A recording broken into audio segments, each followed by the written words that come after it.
No Baú de Feitas Malignas da Maxine de hoje, a gente vai falar sobre um dos filmes mais controversos da história do cinema brasileiro. Tão controverso que uma das garotas, uma das telespectadoras, chegou a desmaiar durante a sua exibição no Fantaspoa. A gente está falando do filme, dirigido e escrito por Fernando Henrique, O Embaraço. O filme conta a história dessa mulher que engravida e, em tentativas frustradas, tenta realizar o aborto. Desde o Citotec até o cabide, forma mais suicida, a história narra aos poucos a transformação desse corpo e do ambiente que a cerca. Durante as suas exibições em festivais, o diretor Fernando Henrique foi extremamente rechaçado. Falar-se sobre aborto no Brasil ainda é um tabu. Eu, Larissa, sou pró-aborto. E acredito que quanto mais a gente fale sobre o assunto, quanto mais a gente converse sobre ele, maiores são as chances da gente conseguir mudar alguma coisa dentro dessa nossa realidade. Afinal de contas, é o meu corpo, a mim me pertence. Se eu não quero ter filho, simplesmente não quero ter filho. Mas isso, para mim, mulher, caber na minha boca essa fala. O problema foi... O filme foi dirigido por um homem, Fernando Henrique. Eu acho que muito melhor do que eu defender ou eu querer falar é a gente ouvir do próprio diretor, do próprio Fernando Henrique, a sua opinião. E além de perguntar para ele como foi passar por isso, por essa questão de ter temas que a gente pode falar dentro da arte, ter temas que não, tentar saber um pouquinho mais também sobre esse efeito especial, porque a forma como ele fez esses efeitos foi muito maneira. Com baixo custo, ele conseguiu transformar a casa, conseguiu transformar a maquiagem, então acho que era legal também pra gente, que estuda cinema, tentar saber um pouquinho mais sobre isso. Então, eu aqui do Rio de Janeiro, Santa Teresa, com essa vista danada de bonita que vocês estão vendo, faço a conexão direto aí para São Paulo, Consolação. Fernando Henrique, Black Vomit Filmes, conta pra gente um pouquinho mais sobre o seu olhar sobre o filme Embaraço. Eu sou o Fernando Henrique, diretor do curta Embaraço. Bom, o Embaraço ele é um curta de horror ou um drama com elementos fantásticos. E ele surgiu da necessidade de se fazer um filme barato, com uma única atriz e uma só locação, para não ter muito gastos. Não foi bem isso que aconteceu no resultado final, só que a partir dessa necessidade eu tive a ideia de fazer um filme sobre uma mulher com uma gravidez indesejada e ela tentando abortar e não conseguindo, e definhando nesse processo. A maior dificuldade na realização desse filme seria encontrar uma atriz boa o suficiente para segurar 20 minutos de filme sozinha, com pouquíssimos diálogos, em uma única locação. E passar toda essa mudança psicológica que o personagem tem. E aí a gente encontrou a Amanda Pereira, que é uma puta atriz, e ela teve a ajuda de 2 preparadores de elencos incríveis, que são Michel Dubré e a Teca, que eles treinaram muito tempo, vários exercícios para dar essa mudança, discrepância psicológica da personagem, que começa o filme ultra bem, numa noite de sexo casual, se divertindo, descobre que está grávida e daí pra frente a mente dela vai entrando em pane, assim, ela vai definhando, ela vai apodrecendo e o ambiente ao redor dela, a casa dela vai apodrecendo como uma analogia pro que a personagem sente e vive. Se qualquer um dos elementos não funcionasse, se fosse a trilha, a direção de arte, fotografia, atuação, efeitos, o filme ia falhar miseravelmente. E então a gente teve diversas visitas técnicas com a equipe de fotografia, cenografia, direção de arte, figurino, para decidir como que a gente ia mostrar esse processo na tela. Então foi decidido que o filme ia começar ultra claro, com baixo contraste, o ambiente teria muitas plantas, seria clean, teria um visual ultra limpo, e ele ia ficando escuro, e a gente ia fechando a janela, deixar entrando pouca luz, as flores iam morrendo, a fotografia se tornaria granulada, com um contraste alto, e ela começa bem naturalista e termina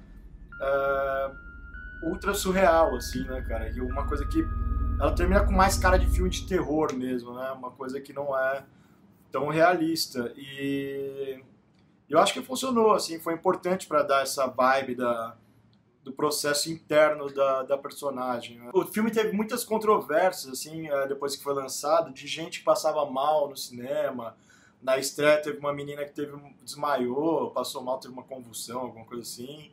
E de várias outras exibições, tinha gente que chorava, e tinha gente que passava mal vendo também, gente que tem alguma questão com aborto e tal, já passou por algum problema do tipo, e o interessante é que isso não vem dos efeitos especiais, né? Isso vem da atuação da Amanda, né, cara? Ela se dedicou pra caralho pra conseguir passar esse sofrimento todo da menina quando ela toma Citotec, e aí as contrações que ela sente, e a dor psicológica dela também.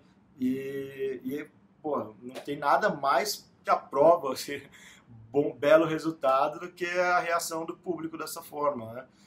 Mas apesar disso também a gente teve 2 equipes de efeitos, sendo que uma foi responsável por fazer o boneco e os estágios, acho que foram 4 estágios da barriga da grávida, foram feitos pelo Marcelo Amp e o Roger Mato, que são grandes efeitistas aqui de São Paulo.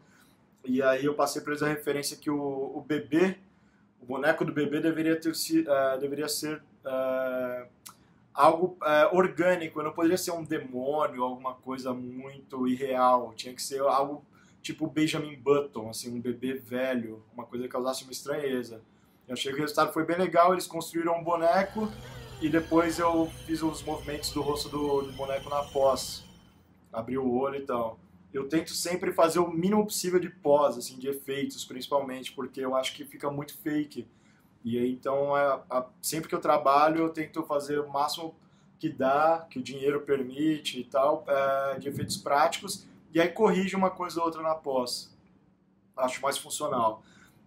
Eles fizeram umas 3 ou 4 etapas de barriga da personagem ficando grávida, a barriga aumentando, que deu um trabalhão pra gente corrigir, ajustar a cor da pele da barriga com a cor da atriz, porque o látex, ou sei lá que material que eles usaram lá, não reflete luz igual a pele humana. Então, na pós, na hora que mexia na cor, dava uma discrepância grande. Então, a gente teve um trabalhão com isso. Teve um outro cara fazendo efeitos, que era o Daniel Faccioli. Ele fez os efeitos do apartamento apodrecendo e os efeitos práticos de sangue, quando ela soca a própria barriga e escorre sangue e tal. Quando ela arranca o intestino com cabide, que no filme tem uma cena que ela enfia o cabide para tentar abortar, e isso é uma coisa que eu, durante as minhas pesquisas para fazer o roteiro, eu vi que tem alguns casos que as meninas enfiam o cabide e elas arrancam intestinos por engano, né? E o intestino rasga e dá aquele monte de complicação. E é isso que eu mostrei no filme. As pessoas acho que não entendem às vezes o que está acontecendo ali, mas é isso. É o intestino sendo puxado para fora e rasgando. Isso foi efeito prático, todo de set também, não teve nada de pós que o Daniel fez e ficou bem legal.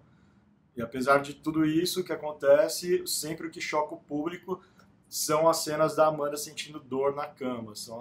E a cena que ela pare o bebê, onde a galera costuma passar mal e desmaiar e tal no cinema. A trilha sonora também foi um fator importantíssimo pro filme ter um êxito. O Adam, que fez a trilha sonora, ele estava lá na Inglaterra, então nosso contato foi todo por internet e tal, o que complica um pouco para realizar esse tipo de trabalho, mas mesmo assim acho que ficou excelente. A ideia era não ter músicas, seriam efeitos diegéticos ou efeitos sonoros que causassem estranhamento, ruídos e tal. O lance é que o filme começa claro, feliz, e vai ficando escuro e deprê pra caralho. E a trilha não, ela já começa bad vibes, assim, ela é ruído desde o começo e acentua as cenas e tal. Ela trabalha em função das cenas e não o contrário, né? Você não vê a trilha se destacando. E isso é muito, muito bom. Acho que funcionou. Durante as gravações do filme, a gente teve várias zicas, por assim dizer. Por exemplo, no primeiro dia de gravação no prédio que a gente estava filmando, um cara se suicidou, ele pulou do andar acima, de alguns andares assim onde a gente estava, passou pela janela onde a gente estava gravando assim, e deu de cabeça no chão embaixo. Isso deixou todo mundo meio tenso, aquele clima bizarro, né, no set, todo mundo numa bad horrível. E várias outras coisas começaram a acontecer, HD que parava de funcionar do nada, e tirava do set, funcionava. A gente gravou com a Blackmagic, só que tinha algumas Blackmagics lá, porque tinha uma montada no tripé, outra montada no Move, em equipamentos diversos, câmera que parava de funcionar, pifou uma Blackmagic, e aí levava para fora do set, voltava a funcionar. Durante após o filme, enquanto o André Neves estava fazendo a cor também, ele plugava HD na máquina para mexer no filme e pifava. Tirava da lá, levava para minha casa para fazer outra coisa, funcionava. Então teve um monte dessas coisas meio set do bebê de Rosemary, assim, né, cara? Mas no fim tudo deu certo. E uma coisa que chamou muita atenção no filme foram as polêmicas causadas. Teve esse negócio da galera passar mal durante as exibições e tal, e teve o lance que o filme não pôde entrar em muitos festivais porque os diretores dos festivais ou a galera da curadoria acham, né, que um diretor homem não pode falar sobre aborto, não pode fazer um filme sobre aborto, né? Fui acusado disso várias vezes. Meu filme não entrou em vários festivais que os próprios diretores disseram que se fosse assinado por uma mulher entraria lindamente, assim, e isso atrasou um pouco, assim, isso me deu uma bela de uma brochada, assim, depois que o filme foi lançado. E teve um grande problema no Festival de Triunfo, lá no cu de Pernambuco, onde um grupo de mulheres acusaram o meu filme de ser fascista e ser um filme anti-legalização do aborto e que demoniza o aborto e tal, sendo que a minha ideia é totalmente contrária disso. A ideia do filme é mostrar como um aborto não sendo permitido, a pessoa vai se fuder sozinha lá. Se o aborto fosse legalizado, nem teria filme, a pessoa vai numa clínica e aborta. Mas aí eu fui acusado de várias coisas, de racismo, porque na visão delas o negro no papel de um demônio, sendo que no meu roteiro, no filme que eu fiz, no que eu quis dizer, não é nada disso, né, cara? Mas ok, todos têm o direito de ter suas próprias leituras do filme, isso é ótimo. O problema começa quando eles tentam censurar o seu filme, ainda mais essa galera que luta tanto por direitos e tal, e anti-censura, elas tentaram censurar o filme, falaram que iam fazer tudo para o filme não rodar, fizeram várias cartas de repúdio, pararam uma premiação no festival 2 vezes para ler cartas de repúdio, chamaram todas as mulheres da cidade no palco e puseram essa carta de repúdio na internet e marcaram vários festivais de cinema pedindo para não passar o filme e tal, ou seja, censura, né? Acusando meu filme de ser fascista e mais um monte de coisa. Disseram que minha pesquisa estava toda equivocada, que o filme é um desserviço, pois mulheres loiras não abortam, só quem aborta são negras e pobres, que mulheres loiras nunca estariam numa situação dessa,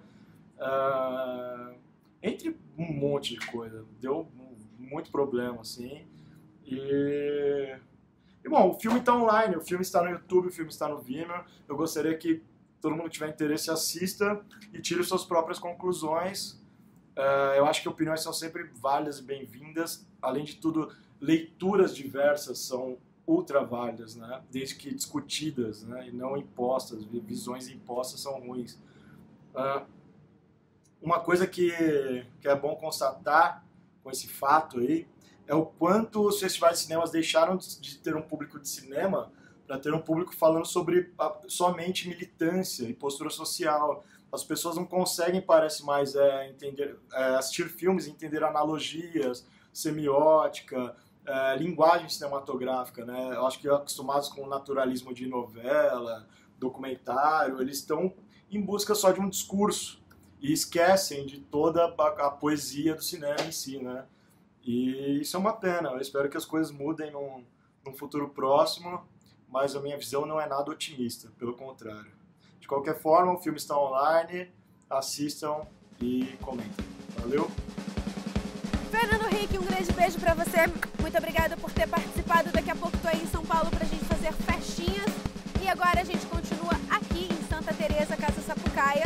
Um beijo pra você que ficou ligado e daqui a pouquinho tem mais. Até a próxima. Baú de fitas malignas da Maxine. Baú de fitas malignas da Maxine.